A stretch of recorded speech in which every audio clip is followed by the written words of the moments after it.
this session. Wait a minute. I hope all you can see this PPT. Yes. If Yes, someone sir. confirms. Yes. Yeah, can you see? Yes, sir. Yes, sir. Yeah. So normally we have many perspectives to see the economical stability of the state. We go through the literatures, go through the inscriptions, and we depend on the coinage and other aspects of the state, and we decide that whether the state was economically stable on those terms. In ancient times, we depend upon the coinage and we say that Guptas minted the gold coins. So that's what the economy of the Guptas was very good and it was stable. And we say like that. And also, we go through the victories, the political victories, political achievements, annexures made by these kings. And then we say that they were very economically stable and very powerful. And they reached the zenith of the power, like imperial Cholas or the imperial Guptas. We say like that. But the other perspective is also available where we can see their economical stability through the art and architecture. That is the concept of the topic. Normally, it will be very different, and this perspective will be very general and through the public view, through the common people view, because a king, a powerful king, can mint gold coin even his state is economically stable, to show his power, show his, what you say, the imperiality, all that he can do that. But we cannot say, we cannot conclude that the the country was very stable in economical conditions. So how to analyze this economical status of the state? So before we go into deeper in this subject, we have to analyze what is economical stability, what is the concept of economical stability nowadays, what is the economics of art. You may be heard this word, I do not know. This is the new, maybe new word to you. Art of economics, economics art. So when state or the country is economically stable or prosperous, then it can engage in developmental works. I hope all you will agree for this, because even today, if the state or the country is economically stable, economically powerful, then we can go for the developmental works. If the state is in bankrupt, it is not having the stability of the economical conditions, they cannot do any developmental works. So what is developmental works? That is also very important. Now, basic amenities like roads, transportation, education, health, it comes in basic amenities. A state should provide all these facilities to common people, its citizen. Otherwise, it is not a state of economical stable. So if you are having basic minimum infrastructure, what we call in modern days, if you are having economically stable economy in your state, then only you can provide these basic amenities. If you are not having sufficient economy in your treasury, then you cannot do. Now, what is happening in many states in India, and also what is happening all over the world, you are all knowing. There are so many countries, they are suffering. They are not able to provide basic amenities to the citizens. If you take any country in African countries, or whether it is Nigeria or Ghana or any other countries in Asian countries also, they are not providing a basic amenities. And even in London, even today it is in England, they are facing facilities like problems in economics. So economically they are becoming weak and they cannot provide basic facilities. This is happening everywhere. So basic amenities like roads, basic infrastructures should be given by the state. This is the modern condition. If you have sufficient money, if you have sufficient economical prosperity in the country, then only you can aspire for the art and architecture. Because art and architecture or the cultural activities, it is a pride movement or proud movement of the society where they can invest to show their identity and also their integrity in that. It is different from basic amenities. If you are constructing some samudaya bhavanas or the community halls or the libraries or the great like the tourism attractions, then you have to spend more money on that. Before doing such activities, you should fulfill or you should completely involved in the development of basic amenities. If you do not have roads, if you are going to build a tourist attraction, that will not be the proper ideology. That is not correct. Because why you are not giving a basic facilities to the people? Why you are going to build the tourist attractions? Even in India, when Chandrayaan 3 was happened, many people, many Indian people only criticized that you are not providing basic amenities or basic facilities to the poor, but you are attempting for the Chandrayaan. How many crores of rupees you are investing for the Chandrayaan that could have been given to the poor? So these were the comments by the people.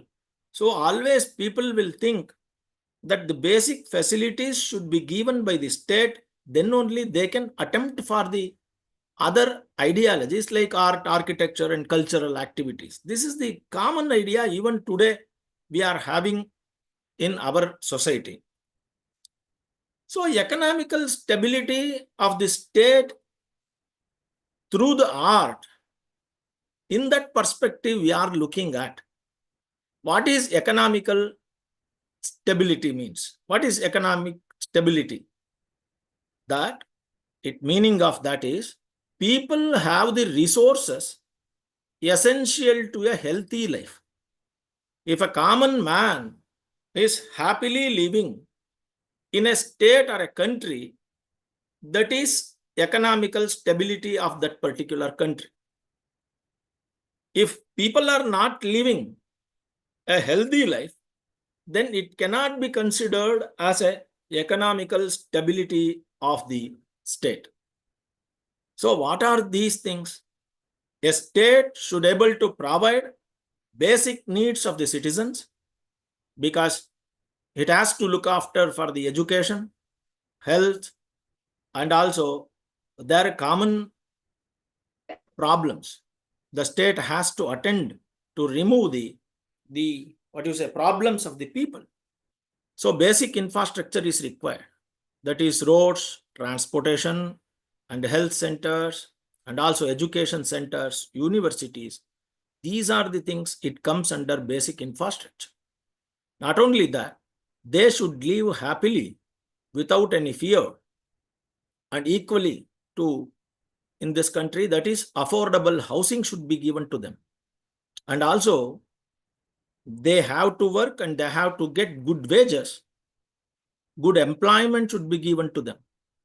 So transportation should be given. The internal and external security should be given to them. these are the things. It shows that people are happily, healthily living in that particular country or state. So it can be considered as the economical stability of the state. It can be, what you say, analyzed, or it can be calculated. It can be seen. Now, how to know the economical status of the country? Now, we say that economical stability, how to calculate in modern days. Now we have GNI. What is that? Gross national income, and also GDP. Based on that, we decide the economical status of the country, whether India is a rich country or a developing country or a developed country. All these, what you say, nomenclatures are the things will be decided based on this GNI and GDP in modern days. But you just think, what was the ancient calculations? How they were calculating, or how they used to know the country is prosperous, the country is economically stable. And now common concept of modern concept of GNI, GDP was not there on those days in ancient times. How they were calculating? They were calculating on inner wealth of the state. If the state country or the state is wealthy in inside, they used to say that this is very prosperous country.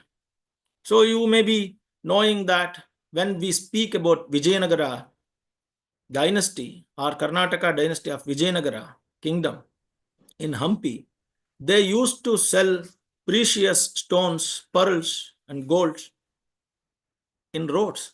They say that. So that is the inner wealth shown to calculate the prosperity of the country. They were not dependent upon the external traits and riches.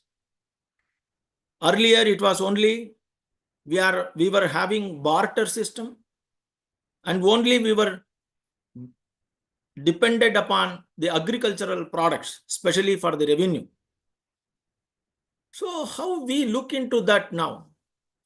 So normally, the economy of the ancient states were decided based on agriculture, their agricultural products, how they were cultivating, how they were doing the agriculture, agrarian revenue, and then coinage of that particular state, and the literature, what they say about their states or countries, and art. Now, in this session, we are looking into economical stability aspects based on the art and architecture. How is economics related to art? Economics of the arts and literature or cultural economics is a branch of economics. Now we call it as a cultural economics. We can say cultural economics, or you can call it as economics of the arts and literature. It's a section, a branch of economics that studies the economics of creation, distribution, and the consumption of works of art, literature, and similar creative or cultural products. This is the new branch of the economics which studies the economics, the creation, art, and architecture of the state, and it will decide. Based on that, we study the economics. This is the concept. What is the economic impact on architecture? Architecture can significantly impact socio-economic development by improving infrastructure, enhancing community engagement, and stimulating local economies. It can also elevate the sense of pride amongst the citizens and enhance cultural identity. This is the concept of the economics of art, cultural economics, we can call it as. Now, how to study this through art, the economical stability of the state? If state is prosperous, or if state was prosperous, what they used to do? They excavate many tanks on earlier times like Hoysalas and Kalyana Chalukyas. They excavated lot of tanks, new tanks for the irrigation, because the revenue was based on the agriculture.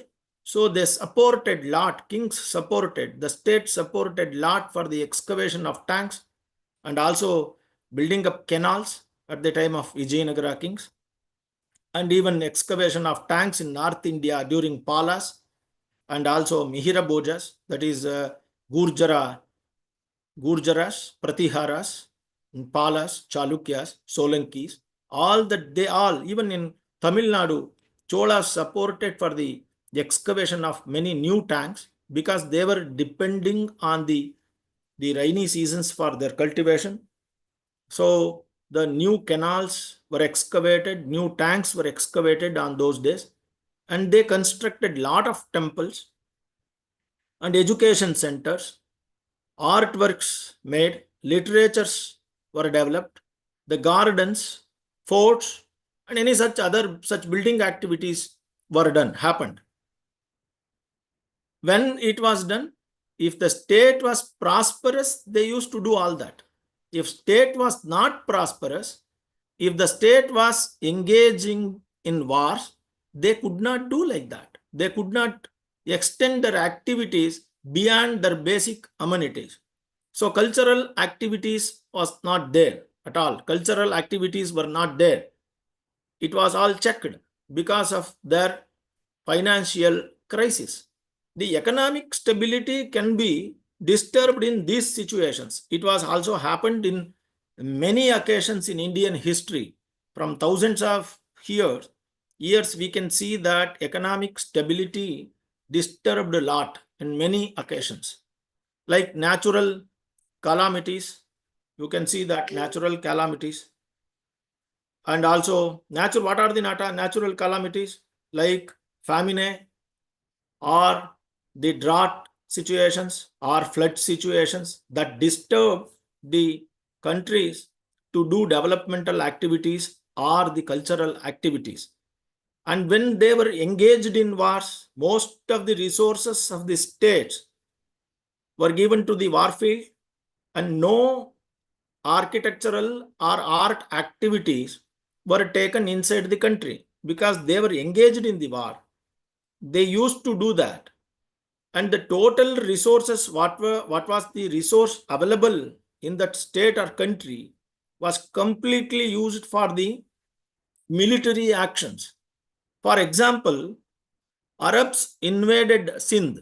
They attempted to invade Sindh area almost 300 years. Almost 300 years, the Gurjaras of Avanti, they checked the entry of Arabs for 300 years. Most of the resources of the country or the state was completely used for that, for the military actions. Then what happened? The art and architectural activities in the Gurjara Desha was not significantly happened. So this is the one condition. Now even in South India and in North India, we can see many dynasties. The dynasties were completely involved in the wars. They are engaged in the wars. They could not do anything for the significant cultural or architectural developments. So wars is also another possibility that economic stability of the country was lost at the war times. And internal disturbances, sometimes internal disturbances like sectarian disputes.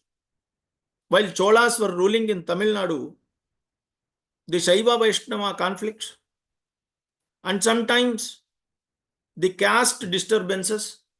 So these are all internal disturbances that disturbed the economical status of the country or the state, that also avoided the developmental works of cultural activities. and sometimes administration failures. The kings were fighting for themselves, for the accession of the throne. So then what they did, they were internally fighting. They neglected the administration, and where economically they are completely lost their hold on the country, and they could not continue the activities, cultural or architectural art activities. These are the situations we can observe in Indian history.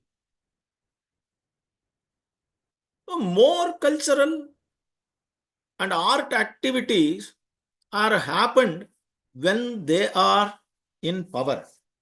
For example, the zenith of power and wealth, when they acquired, so magnificent temple construction was happened. When a dynasty was at the peak of its power, it often invested heavily in grand temples. They constructed large temples. They used it as their symbols of both divine sanction and earthly prosperity.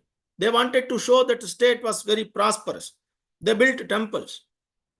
And also they wanted to say that they are devoted to the Lord, to gain the confidence of the people of that particular country and belief. They constructed particular temple, and also heavily they sanctioned money, and also they have proven that their earthly prosperity. The grandeur and scale of temple architecture often mirrored the dynasty's wealth and influence.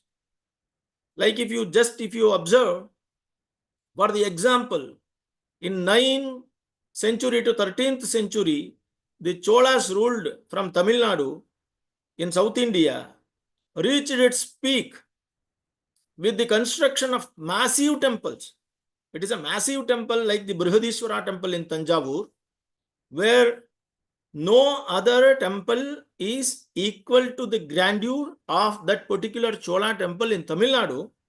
It shows the prosperity and power of the Cholas in Tamil Nadu. And also this temple is testimony to the economic prosperity of the Chola country under the rule of Rajaraja Chola, built with so many intricate carvings and monumental scale, demonstrating the supremacy of the Cholas. It is the temple constructed to show or the showcase the power and might of the Chola community, Chola rule in South India. They constructed it. The art is dedicated to Shiva, and Rajaraja Chola in 1010, that is 1010, he constructed the temple dedicated to Shiva, and he himself calls as a Shivapada Shekara. Though he is devoted to Lord, he himself says that he is very much, what do you say, the devotee of Lord Shiva. It is not only the devotion. There is a devotion. Definitely there is a devotion is there. He is dedicated to Shiva. There is no doubt.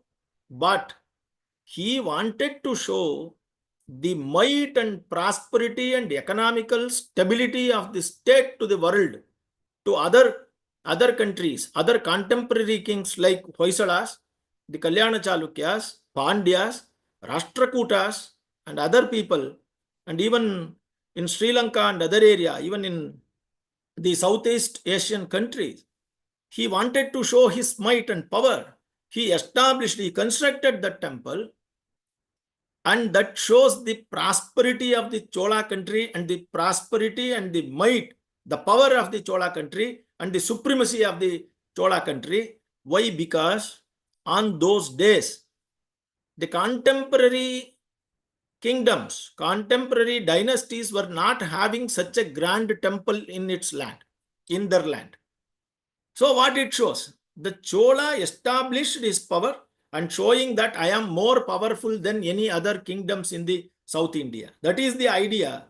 So he constructed that.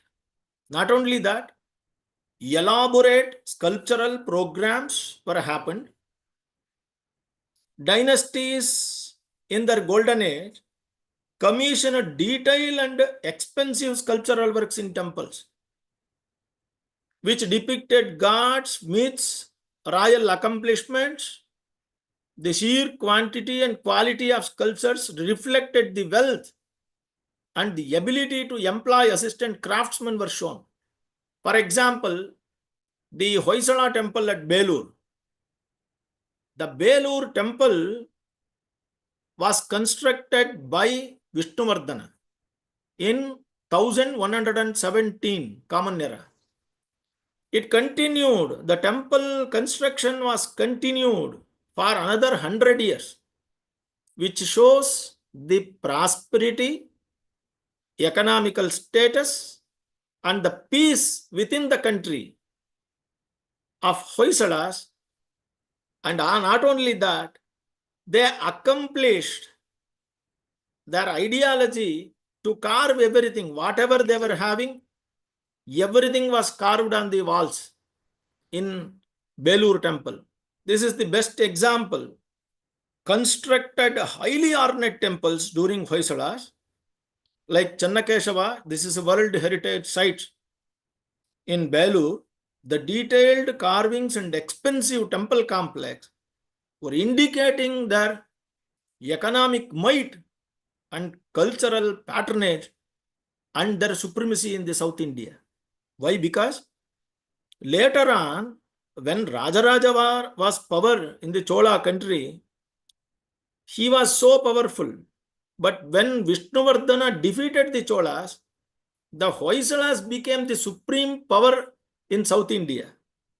So they went to Kanchipuram, Vishnuvardhana went to Kanchipuram, and he annexed the Kanchipuram, and war booty was taken from Kanchipuram to Belur, and they constructed beautiful temple at Belur to show that there is supremacy in South India.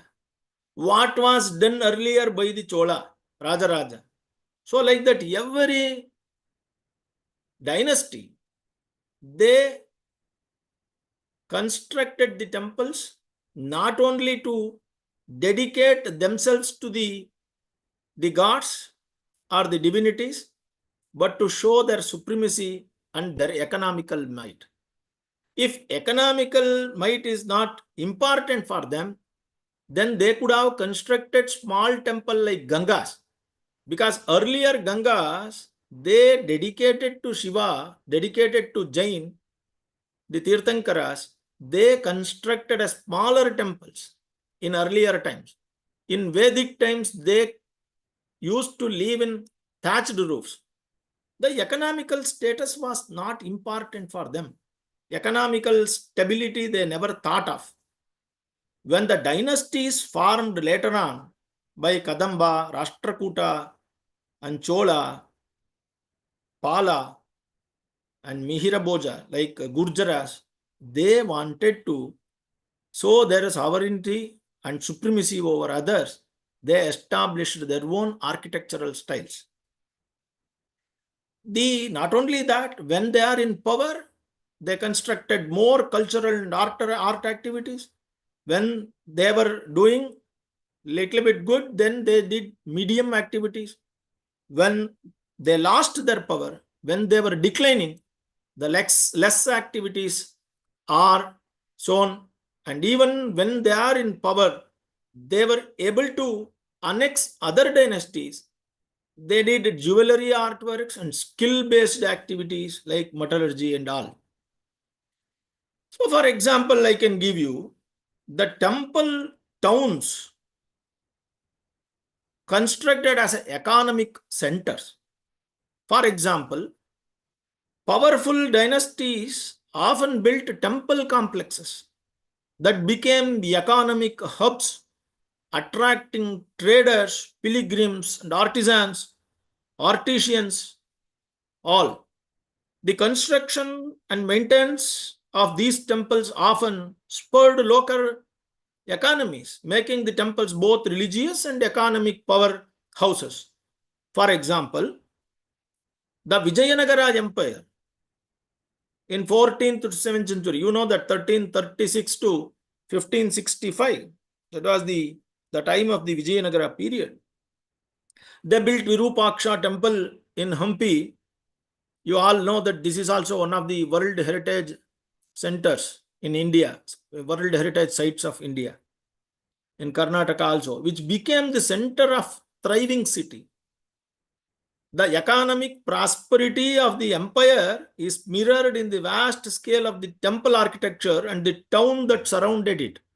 Total Hampi surrounding areas is declared as a World Heritage Monument. Hampi monuments, not only one monument, not only Virupaksha temple or not the Krishna temple or Virupaksha temple or any Vitala temple.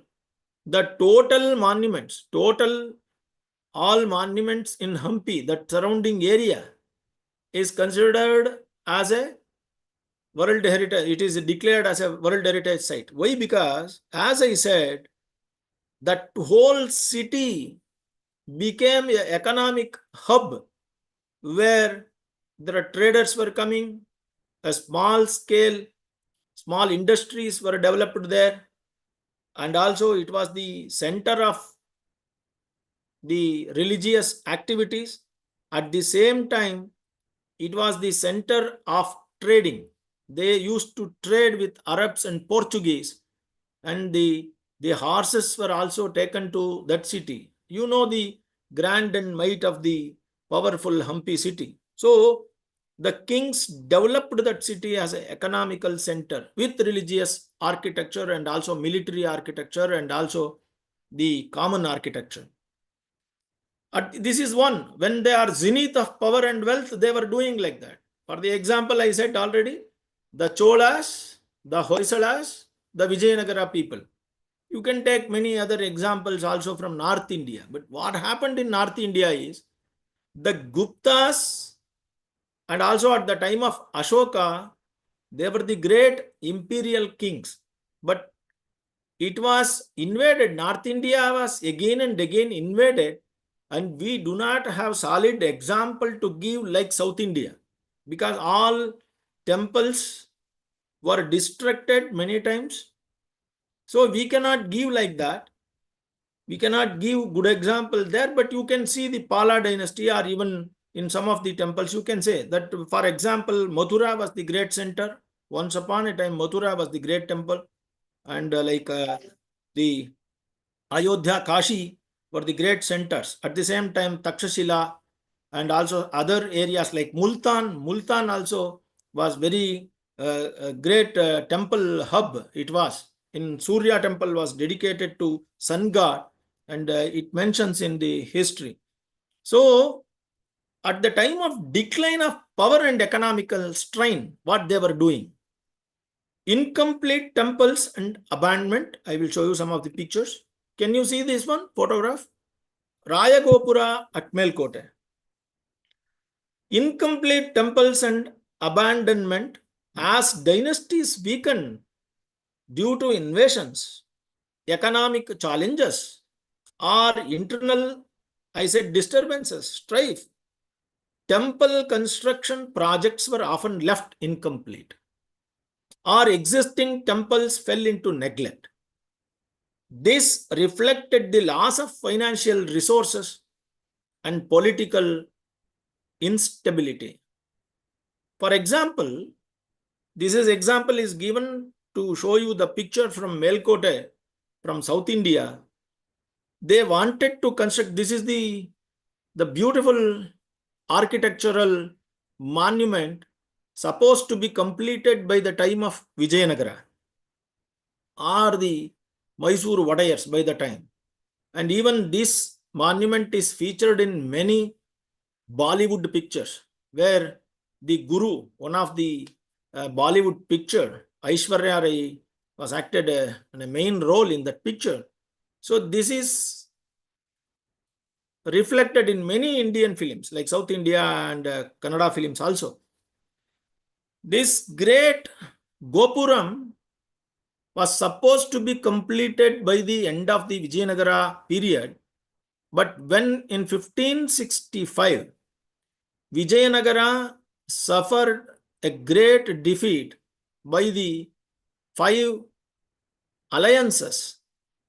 So then the central government could not able to provide, that is the central government of that time, Vijayanagara central government was located at Hampi. They could not send resources to complete this project.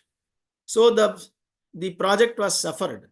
Though it is a very beautiful monument, even today it is considered to be the very beautiful monument, still it is not completed. Why? Because this reflected the loss of financial resources. The resources were stopped, so they could not complete this one.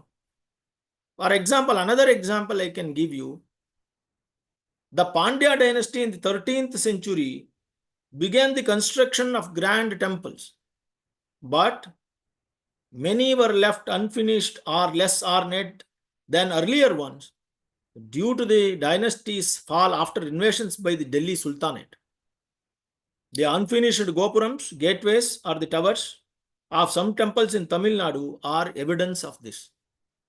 Because of the invasions in 13th century, the government or the kings were engaged in the wars, so they could not complete the projects. They could not engage furthermore in art and architectural activities.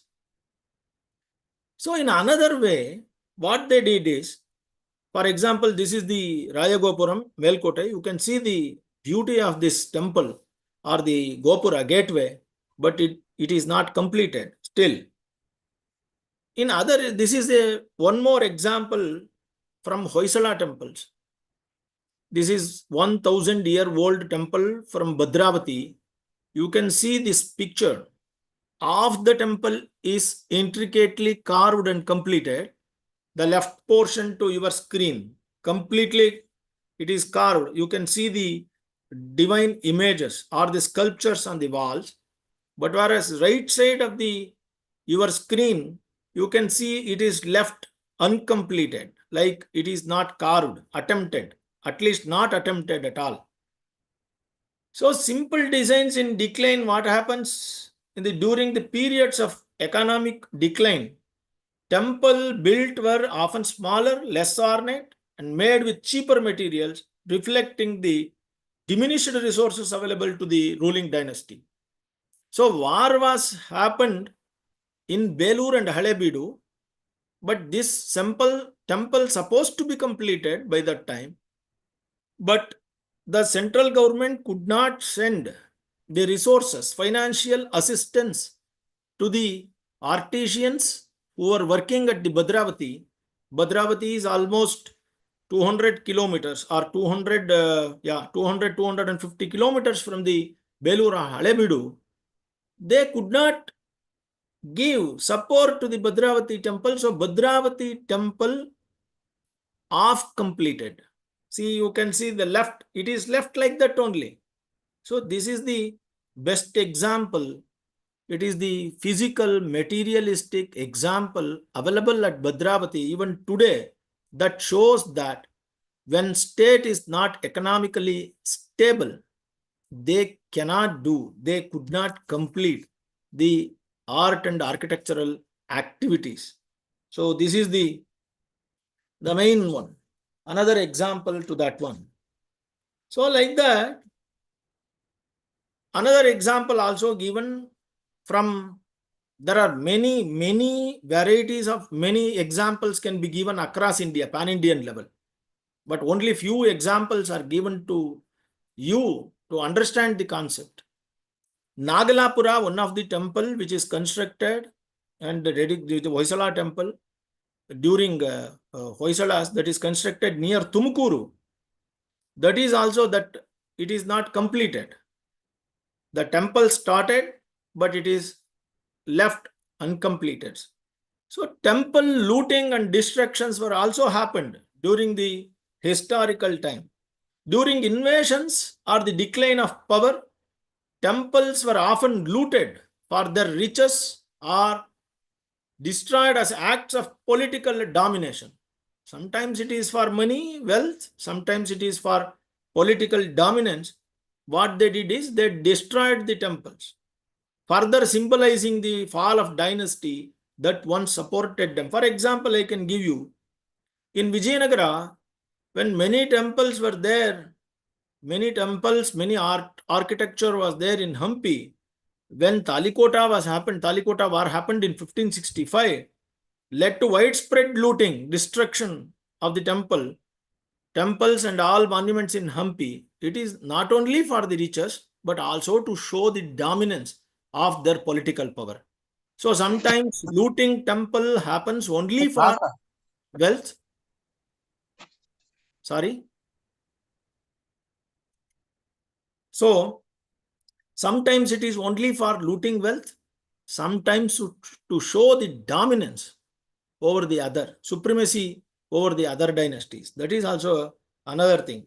So patronage and political power is also very important. Temples as a political statements.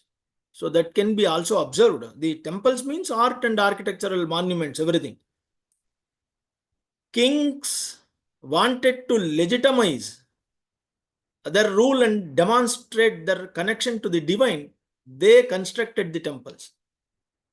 So most of the administrative inscriptions are carved on the walls of the temples. Why? Because you can see that Tamil Nadu inscriptions of Parantaka Parakesari Varma is carved on the walls of the temple in Chaturvedi Mangala, Uttarameruru. Why it is carved on the walls? To legitimize their power, legitimize their rule, and also to say that, demonstrate their connection to the divine. At the time of Altamesh, you can read, even they are called Jilli Ilah. The kings used to call Jilli Ilah. It means they are the mirror of the God. They can do whatever they want. The kings had the supreme power and no one can question them.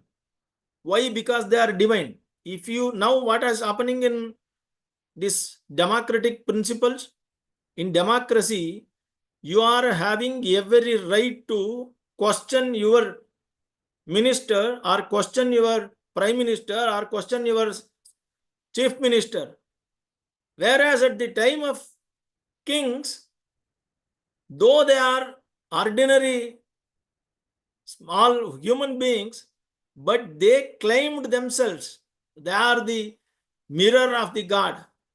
They are divine. Why? Because in autocracy or dictatorship, he will not listen to you. If you question like what you are doing is not correct, if you say that they say that they are gods, they can do anything. So sometimes these art and architectural components are constructed to legitimate their divinity, to connect them to the divinity. So that is also the one thing, and also to show the supremacy over others, and also to show that their economical power is superior than any other. These are the things. For example, the Rajput kings of Rajasthan built massive fort temples like Chittorgarh, which were both places of worship and also economic strength and also the military power. The forts used to show the power of king, divinity, and also supreme, that economical supremacy over other dynasties. One of the best photographs I can show you of the Rajput times. You just see this one. This is the forts, like it shows that how wealthy they are. Number one, how strong they are, that is the military power. How wealthy they are, that is economical power. How divine they are, because there are many more you can see the temple there. It shows that they are divine also, they are very religious, they are more powerful, they are more economically powerful. All that it shows. So these are the things happened at the time of patronage of political power. So temple patronage shifting with the dynasties. Normally, when the dynasties were changing, their art and architectural styles were also changing. As power shifted between dynasties, new rulers would often modify or add existing temple complexes to assert their authority or their belief, their purpose. Sometimes the Jaina temples converted to Shaiva, Shaiva to Vaishnava, and also the Islamic Sultanate took many temples, dominated the religion, even North India and in South India. For best example, I can say one is Qutub Minar and another one is Bijapur Mosque, where it is converted to their authority and their style. So, if at all I wanted to say something, Indian temple architecture provides a visual and a material record of the economic fortunes and political power of the dynasties and the grandeur of the temples during the periods of prosperity and their decline during political instability. Their economical status also was collapsing. That is also reflected in the temples. Now, we will go to the Mohenjo-daro. For example, this is the Mohenjo-daro area site where you can see the Mohenjo-daro, that is Harappan civilization, was at its zenith, and also they were trading with many ancient cultures, many ancient civilizations. So they were very economically very prosperous, stable. So that is reflected in their architecture. Many granaries and houses and wide roads and also the great bath, all that it shows their powerful economy at that time. So when it comes to the Shungas or the Mauryas, and after that also, it shows that how they were very prosperous or economically stable. So Shunga, this is the Sanchi Stupa. Intricate carvings are there dedicated to Buddha's stupa, Buddhism, of Hinayanism. So it shows that how they are economically strong at that time. So this is the Badami Chalukyas. When Badami Chalukyas from 543 to 753 Common Era in South India, their rise of power and economic prosperity is also recorded in the material evidence at Badami and Pattadakallu.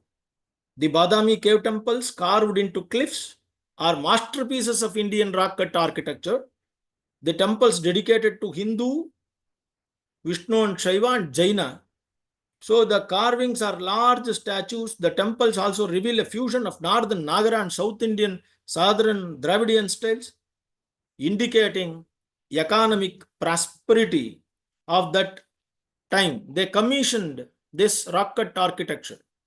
When they suffered loss, when they suffered by the hands of Narasimhavarma, after Pulikeshi, 12 years, they could not do anything. The later on, Vinayaditya and Vijayaditya, they commissioned many artworks because they came into power again. So they raised back. So you see, this is the Pattadakallu, one of the World Heritage Sites. So like that, seashore temple at Mahabalipuram, when the Pallavas was in power, they constructed many such monuments. But when they lost to the Cholas and Pandyas, they could not continue their legacy, continue their art and architectural work. You go to Yelachapura by Rashtrakuta, people will think that is it possible by humans? Such a great rock cut architecture was created by the Rashtrakutas at Yelachapura, that is Ellora. So you just imagine to construct or to excavate such big temples or architectural monuments, how much money or how much resources, how much of resources are required, how many years of work required, how many artisans worked there required for that. You just imagine, then you can imagine the economical status of the Rashtrakutas. So this is the Cholas. I already said that imperial Cholas, their power and might, and also the Hoysalas. And even in the sculpture also we can see analyze many perspectives. In Chalukyan art, they are very thin, whereas in Hoysala art, the images are bulging. It is almost like plumpy. Why? Because the modern ideology of excavating more tanks happened during Hoysalas. They started cultivating more. Their state was very prosperous. The agricultural products was maximum at the time of Hoysalas because of many new irrigation systems and also tanks which were carved newly. They become little plumpy on that time because they started eating more. This is the idea, that's it. I'm not imposing anything. The many historians, they claim that the Hoysala images are little plumpy, or what you say, little bulging than any other images of the contemporary kings or the South Indian dynasties. It shows that prosperity at the time of Hoysalas was its zenith, maximum, more. So that's what they carved like that. So this is the Hampi stone chariot. It is also indicating the economical status of the Vijayanagara people. There were many dynasties. They could not produce such art or architectural wonders. It shows their economical power.